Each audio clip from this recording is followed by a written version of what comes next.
Hey guys, so I don't know who's been with me from the beginning of my journey with YouTube, but I offer more than one service. It's always been my goal to offer a financial literacy business that deals with all the different types of services involving financial literacy and dealing with documentations, okay? So I am a life insurance broker, I am a tax preparer, and I am a notary. And I wrote my first book. I published it in 2021, which is still very viable. A basic guide on being a homeowner and what's needed and what's suggested to do when searching for your first home and trying to get approved to get your first home. So my book, let's talk about my book. My book started when I first decided I wanted to be a homeowner in 2018. And in 2018, even though I already heard stories and I kind of knew, I guess when it happened, it kind of threw me off. And out of frustration, I said, look, I'm going to write a book, to help people out. Because the worst thing that you can be doing is trying to accomplish something as big as owning a house, and then you end up in a big mess. It's not a comfortable feeling. Buying a house itself, it's not an easy task if you're not balling, as I would say, or you don't have like an influx of money coming in. If you're just trying to make a life change for you and your family, you're going to run into a little bit of, pressing information and pressing tasks that's going to require you to move fast. So basically what happened with me, the realtor, she was really nice. What made me feel it was time, it had to be God, because I just got up one day and I was like, look, I'm going to buy a house. And one of the things that I remember happening was there was a free seminar, and I went to attend it, and that's how I met the realtor. And she's a really sweet person. She has experience. She's been in business for a while. But there were some things that as a new homeowner to be at the time, I think some things should have been laid out just a little bit tighter, because sometimes when we operate doing something for a long time, we kind of forget that people who have never done it before, they might need not so much hand-holding, but they might need just a little bit more guidance, a little bit more step-by-step in order to make the experience really good.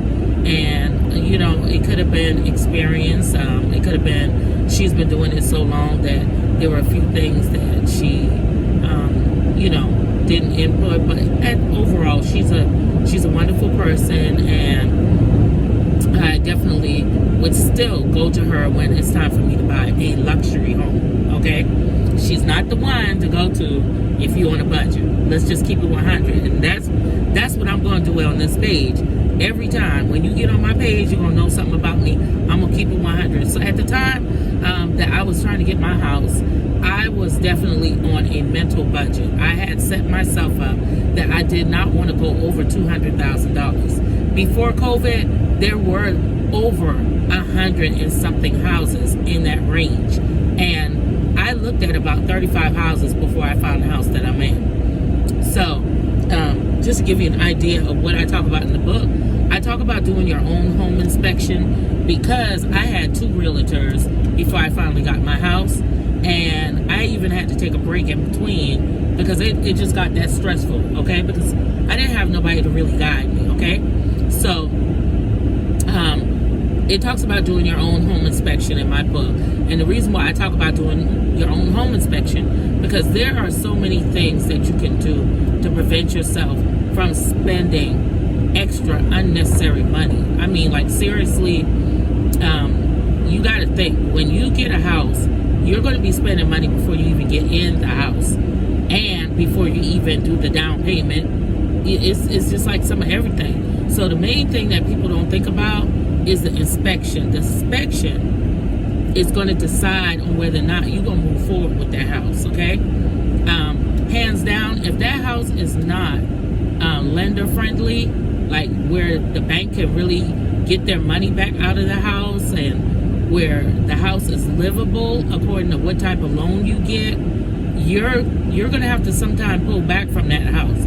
So what I said I was going to put in the book, and what I did, I put in the book how to do a pre-home inspection. And I got this experience from being around my mother at the time when I was young, who actually used to do sheetrock.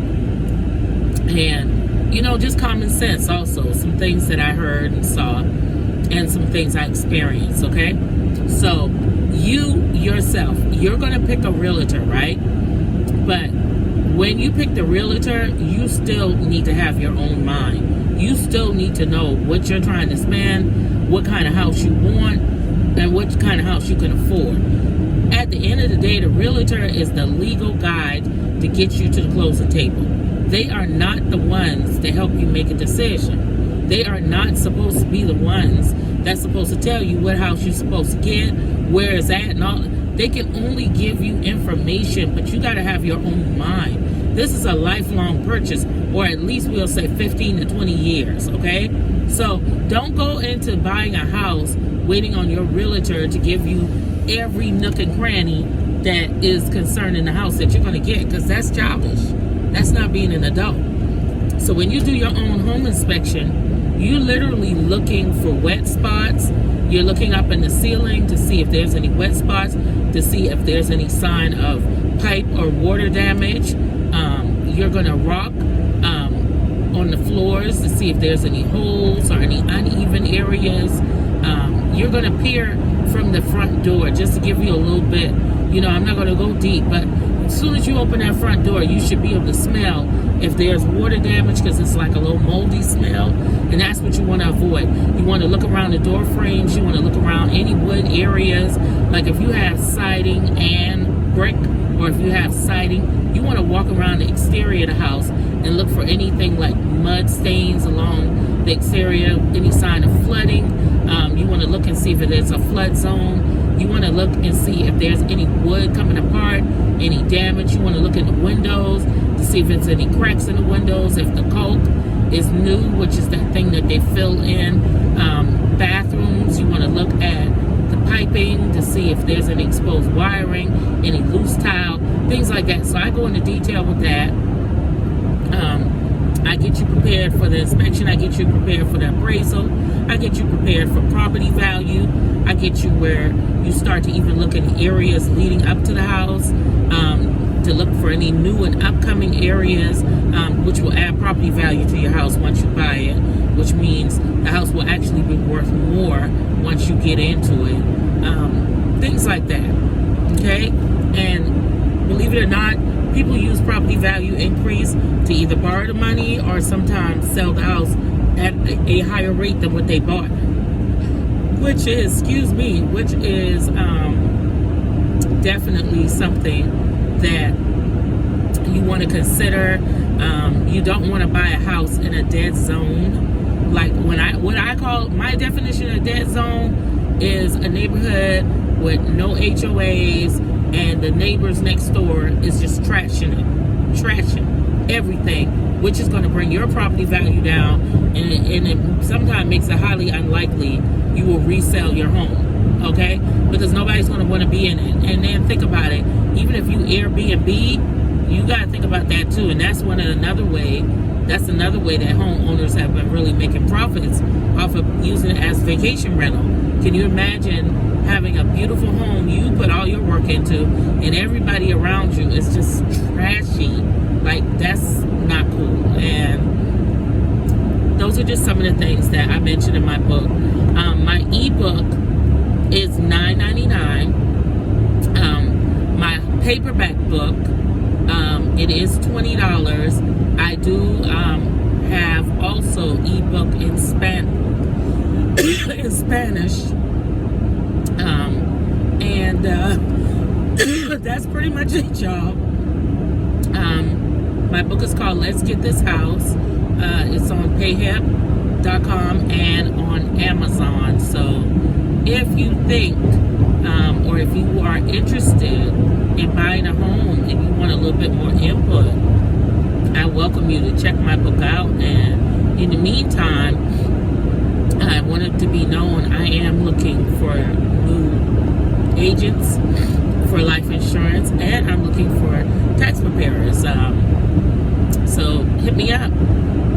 Be blessed.